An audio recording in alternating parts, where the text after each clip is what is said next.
வணக்கம். நான் உங்கள் Aathira. Welcome to Aathira audio books. ராதையை கண்டு கொண்ட கண்ணன் சீசன் 3 சாப்டர் 4ல் என்ன நடந்ததுன்னு பார்க்கலாமா? ராதிஷா இன்று மேகாலயா வரை வர காரணம் கியாஷின் மோதிரம்தான். அவளுக்கு விவரம் தெரிந்த நாள் முதல் அந்த மோதிரத்தை பற்றிய பல ஆராய்ச்சிகளில் ஈடுபட்டாள். ஆனால் அவள் தேடியது எந்த புத்தகத்திலும் அவளுக்கு கிடைக்கவில்லை. வலைத்தளங்களில் அவள் இந்த மோதிரத்தின் டிசைன் பற்றிய ஆராய்ச்சி செய்வதே அவளுடைய பொழுதுபோக்காகிவிட்டது. அப்படி தேடிக்கொண்டிருந்த போதுதான் அந்த மோதிரத்தின் பின்பகுதியில் சில எழுத்துக்கள் இருப்பதை பார்த்தாள்.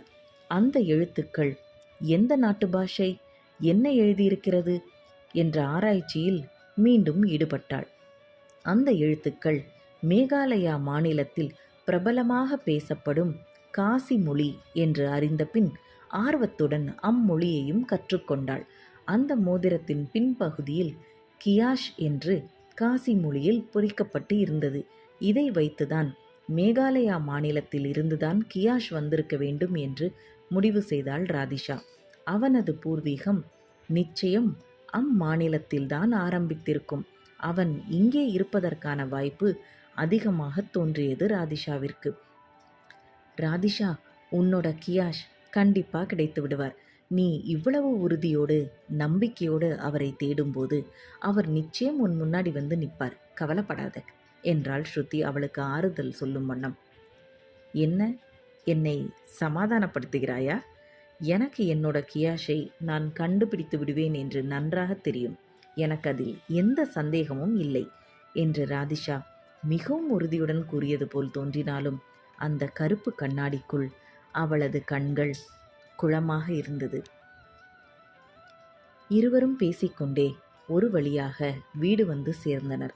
ஸ்ருதிக்கு அவளுடைய அண்ணன் ஈஸ்வர் தவிர வேறு யாரும் கிடையாது. அவளுடைய தாய் தந்தை இருவரும் அவளது சிறு வயதிலேயே தவறிவிட்டனர். ஸ்ருதிக்கு தேவையானவற்றை கவனித்து அவளை குழந்தை போல் பார்த்து கொள்வதே அவளுடைய அண்ணன் ஈஸ்வரன்தான். ஸ்ருதியின் கொள்ளுத்தாத்தா 20 வயதாக இருக்கும்போது மேகாலயாவிற்கு அரசு வேலைக்காக தமிழ்நாட்டிலிருந்து இடம்பெயர்ந்தவர். இந்த 4 தலைமுறையாக அந்த அரசு பணியில் நம்பிக்கைக்கு பாத்திரமாக இவர்களது குடும்ப உறுப்பினர் தான் அந்த பணியில் இன்று வரை ஈடுபட்டுள்ளனர். அழகான 2 அடுக்கு வீடு, வாசலில் சிறிய தோட்டம், பூக்கள். புத்துணர்ச்சியுடன் அவளை வரவேற்ற உணர்ச்சி ராதிஷாவிற்கு ஏற்பட்டது. வீட்டில் மொத்தம் 3 பெட்ரூம் இருந்தது. சிறிய கிச்சன், ஹால், பூஜை அறை அனைத்தும் கச்சிதமாக இருந்தது. வீட்டின் பின்பக்கம் காய்கறி தோட்டமும் பழத்தோட்டமும் அமைந்திருந்தது. பசுமையான காய்கறிகளை செடியில் பார்த்தபோது ராதிஷாவின் கண்கள் பளிச்சிட்டது. இங்கு வாழ்பவர்கள் உண்மையில் கொடுத்து வைத்தவர்கள்தான். அவ்வளவு அழகாக மலையில் அந்த இடம் அமைந்திருந்தது. எங்கும் பசுமை, நல்ல நீர்வளம், காண்பதற்கே மனம் குளிர்ந்தது. வீட்டிற்கு வந்த வேகத்தில் ராதிஷா, ஸ்ருதி, எனக்கு ரொம்ப பசிக்குது, ஏதாவது சாப்பிட எடுத்து வை, நான் குளிச்சுட்டு வரேன், ஃப்ளைட்டில் நான் எதுவுமே சாப்பிடல என்றாள். தெரியும், நீ இந்த மாதிரி படபடான்னு ஏதாவது சொல்லிக்கிட்டே வருவேன்னு, அதான் சமைச்சு வச்சுட்டு ஏர்போர்ட்டுக்கு வந்தேன். இப்போ நான் ஹீட் பண்ணுறேன், நீ போய் குளிச்சுட்டு வா என்றாள் ஸ்ருதி. சூப்பர் சூப்பர், இதோ 10 நிமிஷத்தில் வந்துடுறேன் என்று சொல்லிவிட்டு குளிக்கச் சென்றாள் ராதிஷா.